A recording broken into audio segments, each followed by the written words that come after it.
Martin. Thank you, Diana. We have a few questions for you today.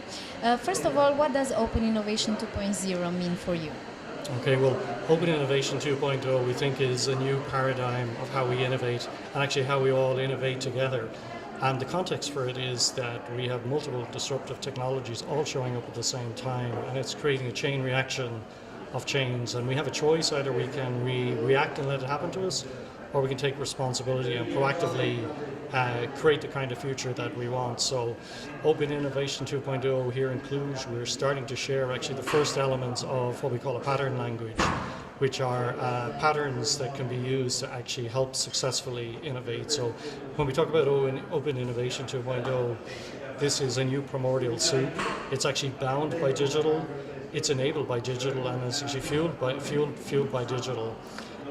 But it's also an innovation methodology that actually has a purpose, and the purpose is sustainable, intelligent living.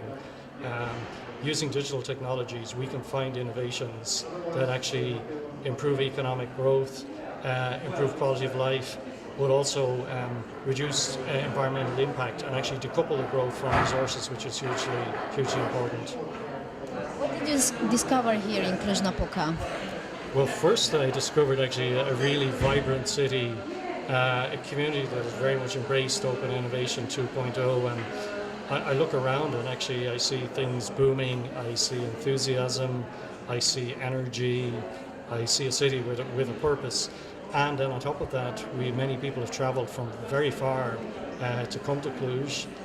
So we have a community here that is supporting the idea of Open Innovation 2.0 and all the ambiguity, but they're kind of buying into that vision and helping build a practice and build a community, and that's what's so exciting.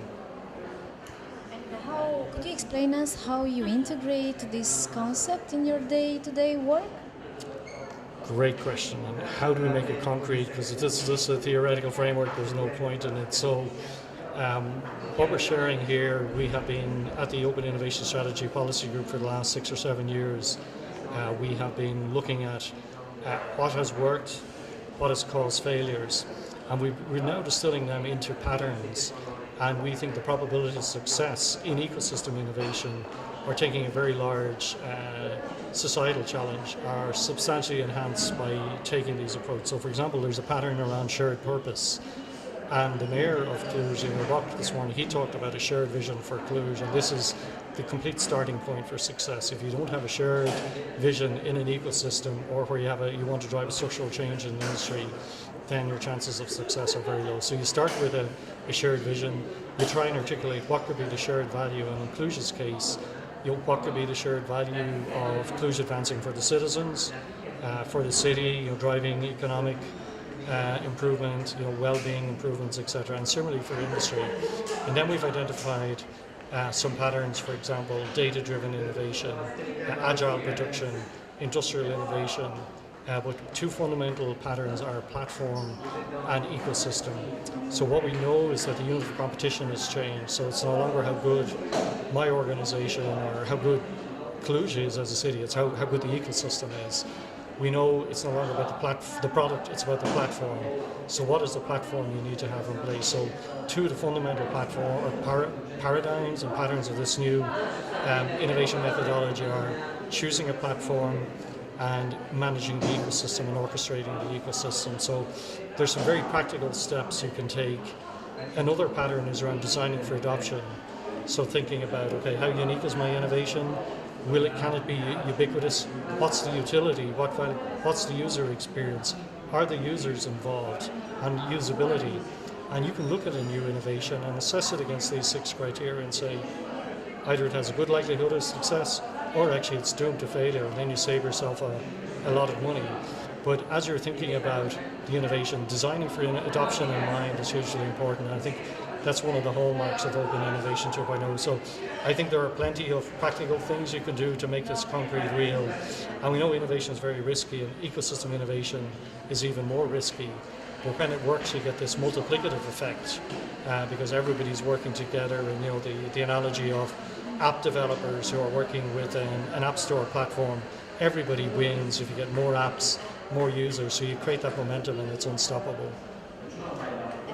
practical perspective, what are your expectations from the conference in Cluj-Napoca, or if you had one? Well, I think first it's actually to bring the community together and actually celebrate the progress we've made. Bor Salmon and I are publishing a book on this new pattern language around Open Innovation 2.0. So one of the things we wanted to do was start to diffuse these patterns. We want the community to actually to work together to figure out, okay, what are the next steps? And we already see really concrete stuff. You know, the European Commission on Horizon 2020, the Irish government have been here, and they've, you know, shifted. They're still very interested in research, but they've significantly increased the importance of innovation. And you might have heard the expression, you know, research turns money into knowledge, and innovation turns knowledge into money. More and more, we're seeing governments taking responsibility. And here we had a representative, you know, from the Romanian Department of Research, which is now called Research and Innovation, which I think is a very significant shift. And all of the value really only comes when customers adopt. And Michael Schrace from MIT, he says, innovation isn't innovators innovating, it's customers adopting.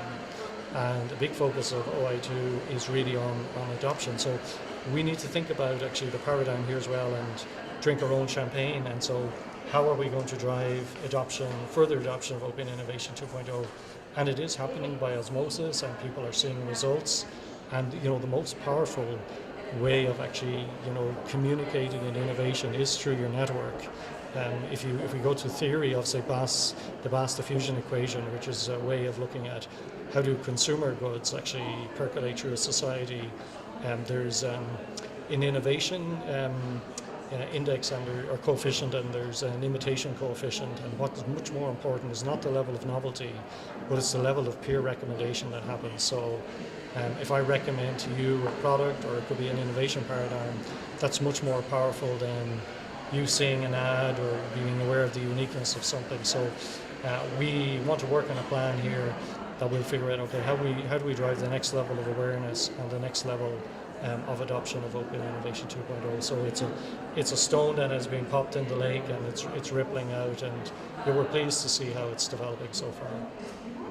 Okay, and under this model, how does actually the innovation process change? I mean, how does the products and services get more faster? Very good. Well, first, you know, everybody works. If you have a shared vision and you have a platform, we can work together to go much faster. But the adoption of agile techniques, so you might have heard of the word, you know, Scrum and so on. So rather than having a waterfall model where you take on a lot of risk and you wait 9 months for a result, and maybe you deliver something that doesn't meet the expectations, you build the work into very small sprints, and you lower the risk, and you work very quickly to add incremental features, and you can test and prototype with the customer or the user. And it's best actually when you actually have the users involved, and then you're guaranteed adoption. So it's much more about using these agile methods and the concept of a minimal viable platform. So rather than waiting for something that's perfect and takes 12 months, deliver something that's 70% of functionality, and you deliver it in 3 months, and then the users co-innovate with you. And Eric Hippo from MIT, you know, he did a major study in the semiconductor industry, and he showed that about 70% of the major innovations in the semiconductor industry came from lead users.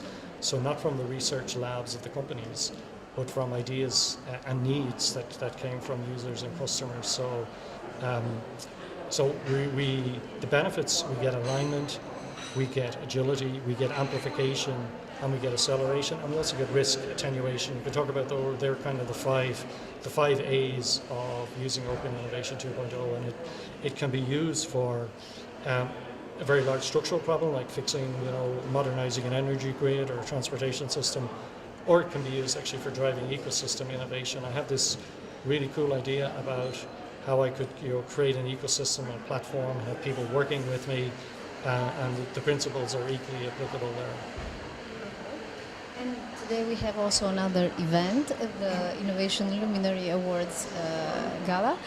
Could you share us a few ideas about the importance of this prize and what's happening actually while the selection is being done? Yeah, well, the Innovation Luminary Awards were inaugurated 5 years ago in conjunction with the first Open Innovation 2.0 conference. And the purpose was twofold. The first was to recognise outstanding contributions to the field of innovation. But perhaps the more important one was to highlight and celebrate these people as people that are role models that should be imitated. And innovation is a lot around imitation. You create the first of a kind, and then the value really happens when that's imitated. So what we're really identifying is individuals, organizations, even government departments that have done exemplary work that deserves to be recognized in its own merit, but also then becomes a beacon or a lighthouse. And the word luminary comes from Les Frères Lumière, who made a fantastic contribution to her. So that was kind of the inspiration. So we now actually have quite a significant, academy winners, from Professor Stephen Hawking to Richard Branson to McLaren Electronics, and people like Richard Straub, who's the founder of the Global Drucker Forum, and Alexander Van Galen, who is a serial entrepreneur. He was chair of the AIT. And we have some fantastic sort of female candidates as well, and we have one special female awardee tonight, which we're really pleased to have that. So, because innovation is actually, it doesn't matter whether you're a man, a woman, or a child, a boy or a girl, everybody can do it. So we're really thrilled, and I think Cluj-Napoca is the perfect venue. It's really clear there's an energy here. This city is moving places, and very exciting.